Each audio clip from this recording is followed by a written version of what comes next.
అయితే మన దగ్గర గౌతమి స్కూల్లో 10th క్లాస్ చదివే పిల్లలు ఉన్నారు కదా. అంటే ఈ మధ్యనే ఒక 5-6 months మా ఫాదర్ చనిపోయింది కదా. అతని మీద మన దగ్గర మన స్కూల్ టాపర్ మండలం ఫస్ట్ ఉన్న వాళ్ళకు మనం స్పెషల్గా వాళ్ళని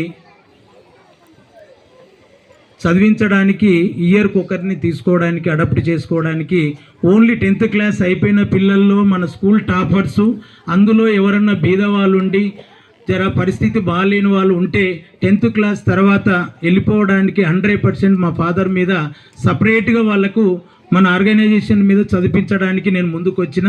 ఆల్రెడీ మెయిన్ బ్రాంచ్లో కూడా అనౌన్స్ చేసి ఉంటే అదే 10th క్లాస్లో బాగా మార్కులు వచ్చి పేరెంట్స్ కొద్దిగా చదివించలేని వాడికి బాగా నాలెడ్జ్ ఉంది, ఐఐటి ఫౌండేషన్ కానీ అడుగు డాక్టర్కి అయ్యే అవకాశాలు పాప కానీ బాబు ఉన్నదంటే 100% ఆ పేరెంట్కు సపోర్ట్ ఇవ్వడానికి నేను సిద్ధంగా ఉన్నా. అది మా ఫాదర్ మీద ఇవ్వడానికి నేను రెడీగా ఉన్నా. ఇయర్కు ఒకరు లేదా ఇద్దరు ఖచ్చితంగా మంచిగా ఉన్నారంటే 2-3 ఇవ్వడానికి కూడా రెడీగా ఉన్నాం. ఎందుకంటే ఈరోజు నేను ఇస్తే 10 ఏళ్ళ తర్వాత నన్ను తలుచుకోవడానికని ఉంటారు, వాళ్ళ వల్ల మనకు ఉంటుంది. ఎందుకంటే ఖచ్చితంగా నెక్స్ట్ ఇయర్ రిజల్ట్ ఇయర్ నుంచే అది స్టార్ట్ అవుతుంది. మనకి ఇప్పుడు already 10th class exam start అయింది కాబట్టి నేను సపోర్ట్ 100% ఇవ్వడానికి రెడీగా ఉన్నా. అది ఆల్రెడీ అనౌన్స్ చేసిన మెయిన్ బ్రాంచ్లు. ఇప్పుడు సందర్భం మీది కాబట్టి మీ పిల్లలు రేపు వచ్చిన 100% మన గౌతమి స్కూల్ సపోర్ట్ ఉంటుంది ఎన్ని విధాలుగైనా సరే. తర్వాత ఎక్కడ చదివినా మన పేరు ఉండాలనేదే కాన్సెప్ట్ మీద అది. ఓకేనా? Thank you sir. నేను ఒక చిన్న విషయం చెప్తాను. ఇందాక sir olympiad, Navodaya and Sainik schools గురించి ఎక్స్ప్లెయిన్ చేశారు మీకు. అయితే ఏ మేనేజ్మెంట్ అయినా ఆలోచించేది ఏంటి అంటే పిల్లాడు నా దగ్గర నుంచి వెళ్ళొద్దు, అదే కదా ఆలోచిస్తారు. పిల్లాడు మన దగ్గర ఉంటే మనకు ₹1 వస్తుంది. ఏ మేనేజ్మెంట్ అయినా అలాగే ఆలోచిస్తుంది.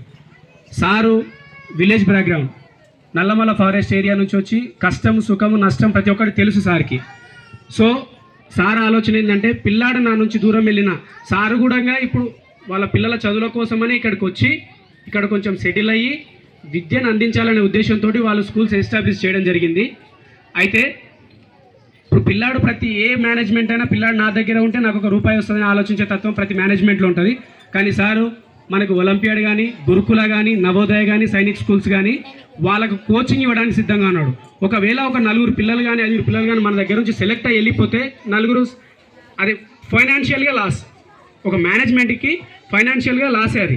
కానీ మనము ఒక పిల్లాడి ఫ్యూచర్ సెట్ చేసినట్టు. సో ఇక్కడ నుంచి మన దగ్గర నుంచి ఆ ట్రైనింగ్ తీసుకొని ఆ కోచింగ్ ఏదైతే తీసుకొని బయటికి వెళ్తే పిల్లాడి లైఫ్ అనేది సెటిల్ అవుతుంది. పిల్లాడు ఒకటే దగ్గర స్ట్రక్ కావద్దు. సో అనేది సార్ ఉద్దేశం.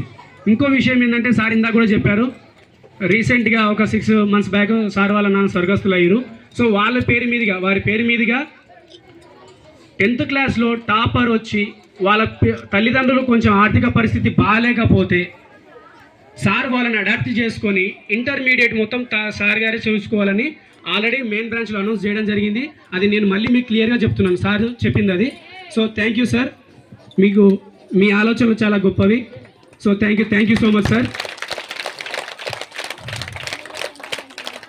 నెక్స్ట్ ఇంతసేపు మీరు కూడా సపోర్ట్ చేయాలి.